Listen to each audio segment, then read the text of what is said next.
This is a removal and replacement of a new starter for a 6.9 diesel. It's Ford, and it's back in the 87 year.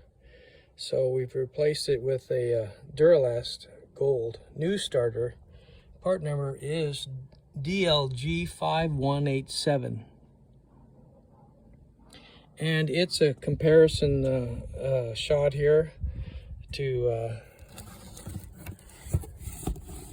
show you that the new starter, brand new, not rebuilt, is a little bit smaller, not in power, but in length and almost in depth, in girth, you might say. But anyway, it's got a different nose housing, which is incredibly different.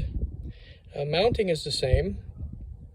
Solenoid is similar size, but the overall body here is approximately an inch shorter, which is going to make it a little easier to get the wrench in there. And the attachment to the battery cable and the solenoid wire that activates the solenoid. So this is a Duralast new starter, and it has a lot of pluses. It says here it's built with all new premium components for extra long life, and then engineered to match original equipment design for direct fit installation.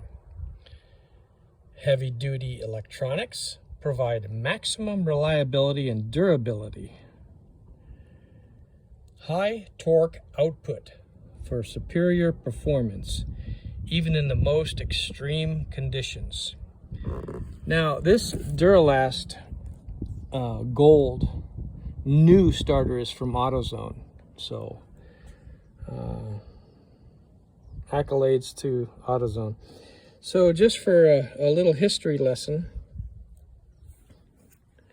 this is a 1987 Ford starter.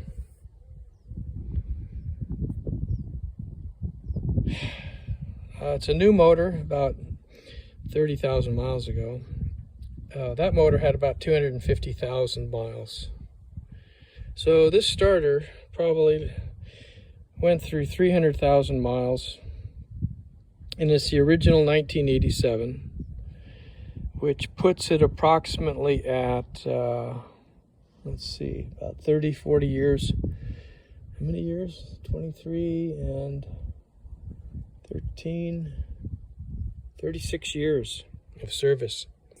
Now, it's probably only got one small problem, but I didn't diagnose that. It could be just the solenoid. But anyway, I got the new one, and we'll put that in there and diagnostic the old one later. But since I have a spare engine without a starter, I'll use this one. Core charge was $10, so I'm going to keep the old one for $10. It's worth a lot more than $10 just to look at it even. Okay, so we'll get started on the installation. And also the bolts are grade 8. You can see that on there. So there's 3 bolts, and this is going to be our size, extension and socket, just the right length, and we'll see how that goes. So Auto Shop Hobby out.